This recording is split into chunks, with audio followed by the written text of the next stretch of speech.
Hi guys, thanks for joining me. I've got a huge chunk of Genesis for us to go through, and we're going to be starting in Genesis 30 verse 25 and go all the way through 31.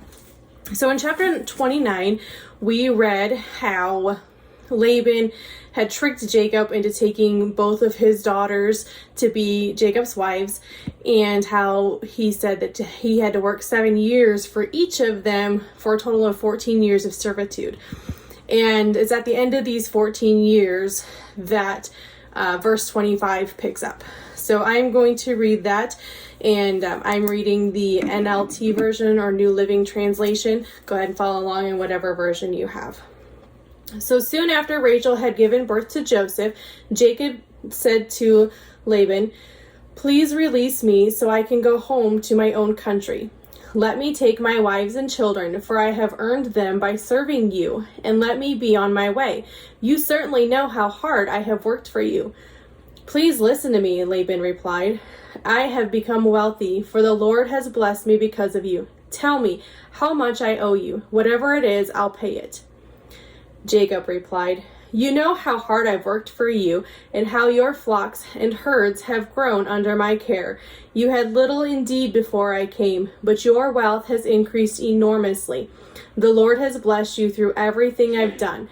But now, what about me? When can I start providing for my own family?" "What wages do you want?" Laban asked again. Jacob replied, "Don't give me anything. Just do this one thing, and I'll continue to tend and watch over your flocks. Let me inspect your flocks today and remove all of the sheep and goats that are speckled or spotted, along with all of the black sheep. Give these to me as my wages. In the future, when you check on the animals you have given me as my wages, you'll see that I have been honest. If you find in my flock any goats without speckles or spots, or any sheep that are not black, you will know that I have stolen them from you." "All right," Laban said. "It will be as you say." That very day, Laban went out and removed the male goats that were streaked and spotted, all the female goats that were speckled and spotted or had white patches, and all the black sheep. He placed them in the care of his own sons. It took them 3 days' journey from where Jacob was. Meanwhile, Jacob stayed and cared for the rest of Laban's flock. So Laban knew that by removing all of those from his flock that had, black on them, whether it's the speckled spots, stripes, whatever, the black ones, that there'd be little chance for any of the babies that came from it to have any of those markings, and that basically Jacob would get nothing for all of his work that he was still doing. So then in verse 37, it says, Jacob took some fresh branches from poplar, almond, and plane trees and peeled off strips of bark, making white streaks on them. And then he placed these peeled branches into the watering troughs where the flocks came to drink, for that was where they mated. And when they mated in front of the white streaked branches, they gave birth to young that were streaked, speckled, and spotted. And that is how Jacob ended up getting his flock. Now, I'm not a specialist in genetics, guys, but I know that there's no way this would have worked without God. But God had directed Jacob to do this, and that is how he increased his wealth while he was working for Laban. And soon, Jacob learned that Laban's sons were starting to grumble about it, that because he was getting all of these, babes into his flock, and that Laban's attitude towards him had started to change because he wasn't too happy about that deal. And he had actually, in fact, been changing the terms of their agreement and saying, well, this time you get all of the spotted ones. But then the next group that came out were all spotted. And so then he would pick the ones that were the least in that group, okay, next time you're going to get all the striped ones.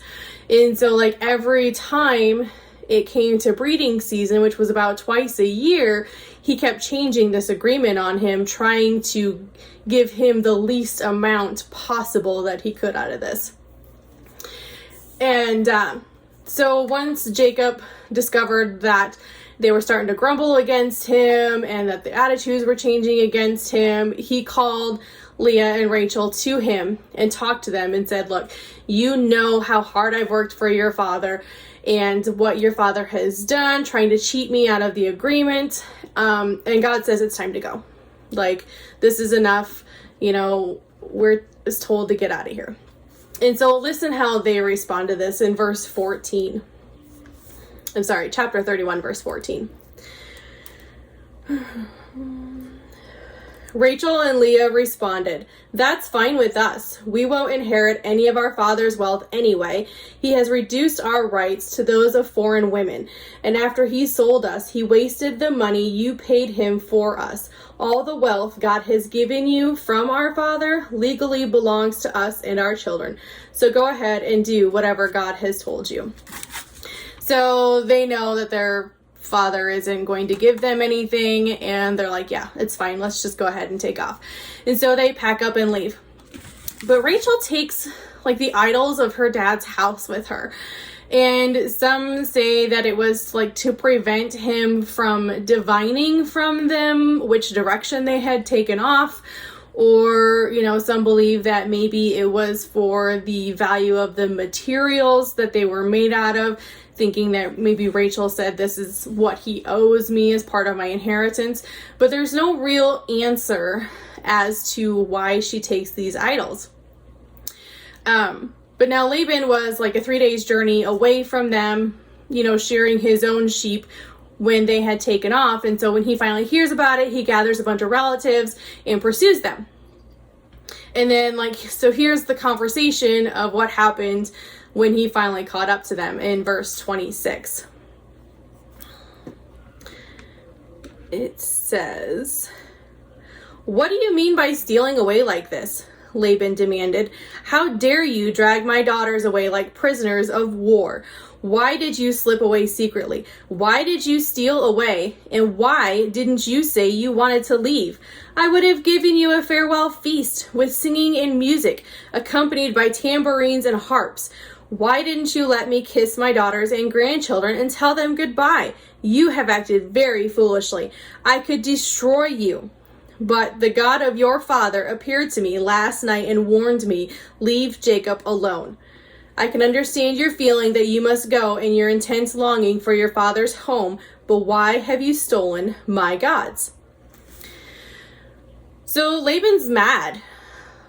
He's accusing Jacob of being a thief, says he should be ashamed for sneaking away without letting him say goodbye to his family.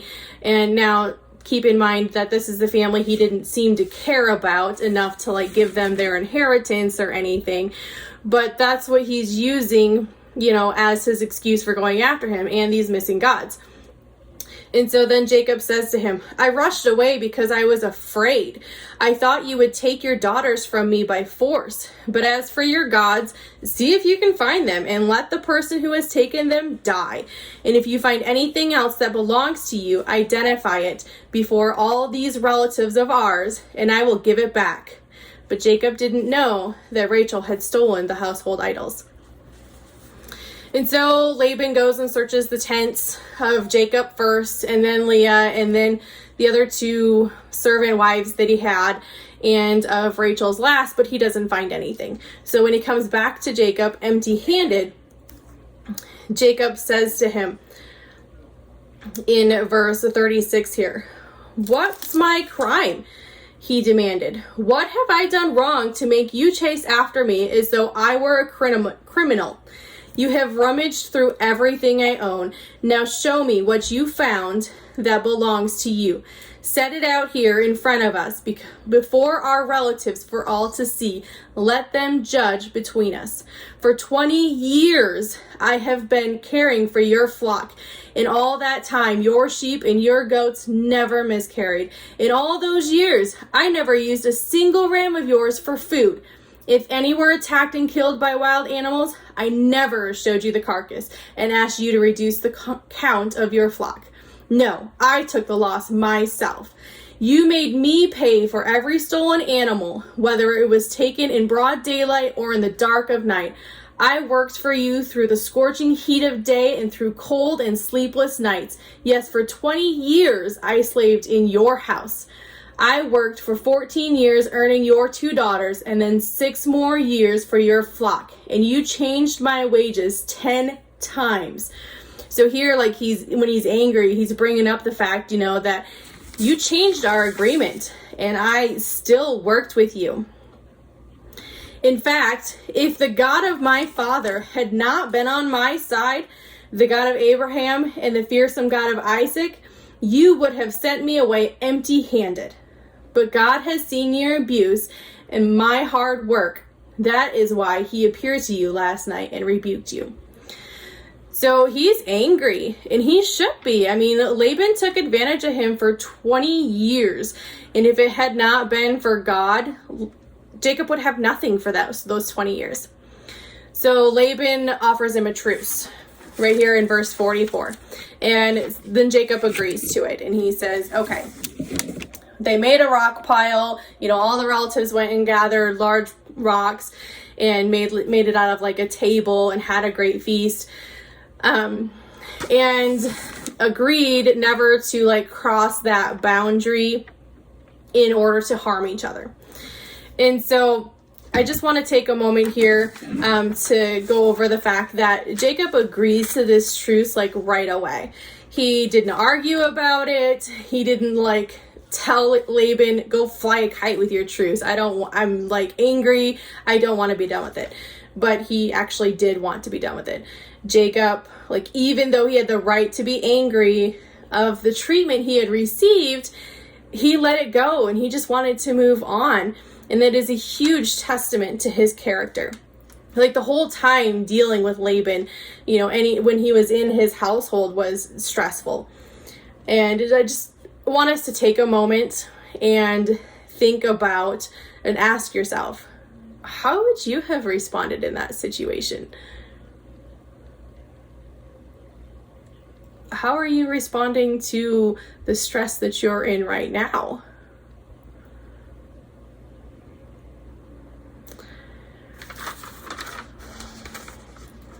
Lord, I just want to thank you for the great example of patience and humility that you have given us in the story of Jacob.